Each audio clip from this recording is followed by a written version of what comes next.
pourrais faire un effort quand même. Ah, tu pourrais faire un effort quand même. Il y a ta tante que tu n'as pas vue depuis 2 ans qui vient à la maison. Tu pourrais te rendre disponible. Bon, tu pourrais faire un effort quand même et regarde. Regarde comment t'es habillée là. T'as un sweat. Tu peux pas t'habiller un peu classe hein, de temps en temps là, ça sortirait de l'ordinaire. Bon, tu peux pas faire un effort quand même et surveiller ton langage, ouais, que ça soit un peu moins vulgaire. Non, parce que tu pourrais faire un effort quand même. Bon, tu pourrais faire un effort quand même. Souris un peu. Là, on est en famille. On a de la joie de vivre. Tu pourrais faire un effort quand même. Je sais pas si cette phrase, vous l'avez déjà entendue, vous, dans votre vie. Moi aussi. Et le pire, c'est que, à force de l'entendre, c'est comme si c'est devenu une petite voix intérieure. Et des fois, je m'entends dire, tu pourrais faire un effort quand même, c'est vrai. J'ai l'impression qu'on a comme un quota d'efforts dans notre vie, qu'une fois qu'on a atteint le quota, là, le palier, genre, ah là, c'est plus possible, là, j'ai atteint mon quota. Je sais pas si c'est un quota qui se renouvelle ou pas, mais à un moment donné, c'est juste plus possible de faire un effort. Et je vois toutes les fois dans notre conditionnement, on a pu faire des efforts pour faire plaisir, parce que à l'extérieur de nous, on nous a dit que c'était comme ça qu'il fallait faire et que c'était comme ça qu'on allait être aimé et que du coup, on va dans un endroit qui n'est pas nous.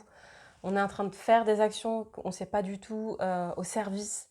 Et donc, c'est vraiment, ça peut être vraiment un endroit difficile et fatigant en fait. On fait des efforts juste à temps que des fois notre corps il dit qu'il n'en peut plus. Ça s'appelle des fois le burn-out. Parce qu'on a fait des efforts, on est été, on se dit oh, allez, j'ai encore un peu d'énergie là, j'y vais. Ah, pas un petit peu encore là, un petit peu là.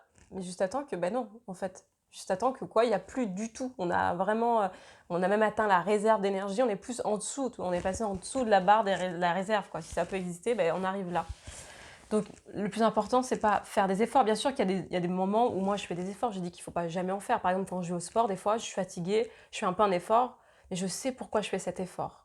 Parce que je sais comment je vais être bien après, comment je vais me sentir bien dans mon corps. Mais des fois, juste mettre une chemise à place d'un sweat, ça change rien en fait. À part aller contre ce qu'on nous sommes, là où on se sent bien. Enlever un putain de sa conversation, ça change pas grand chose finalement dans sa vie. C'est pour qui on le fait et pourquoi on le fait. En fait, c'est ça qui est hyper important. À chaque fois que tu fais un effort, regarde d'où il part. Regarde pourquoi tu le fais. Regarde si parce que tu sais encore une injonction extérieure que tu as pris pour vrai et qui est devenue même une injonction intérieure que tu te racontes à toi-même. Et vois-le vraiment à partir d'où tu le fais. Est-ce que c'est pour faire plaisir à l'autre? Parce qu'à un moment donné, à force de faire plaisir aux autres, on en finit par s'oublier.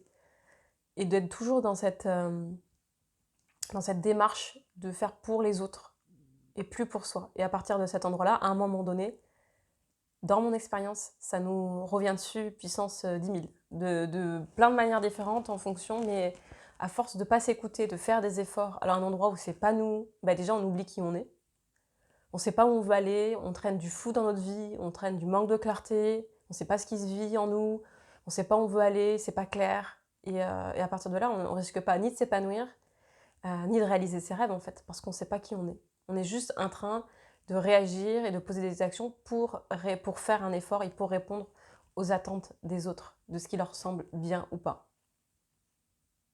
Donc là, moi, je t'invite dans cette vidéo d'aller te connecter à toi, de faire un effort que si tu sens que c'est super joyeux pour toi, qu'à un endroit, tu sais que ça va contribuer derrière, il suffit juste un petit élan, un petit coup de pouce. Et après, tu vas voir que c'est super fun. Mais si ce n'est pas le cas, si tu sens que c'est un effort que tu as l'impression de rajouter sur tout ce que tu fais déjà au quotidien et qui semble lourd, je t'invite à prendre plus de temps vers toi, avec toi, et de dire non, tu peux faire un effort quand même. Non, non, non, non, non. Voilà, juste être à l'écoute de toi et de ce qui est juste pour toi et d'oser poser ton nom, un vrai nom, un nom aux autres qui dit oui à toi, un grand oui à qui tu es, un oui à ta singularité, un oui pour prendre soin de toi. Voilà ce que j'avais envie de te partager aujourd'hui. N'hésite pas à me dire en commentaire si toi tu as déjà entendu cette phrase et à quel propos. Et puis je te souhaite de beaux instants présents. Merci.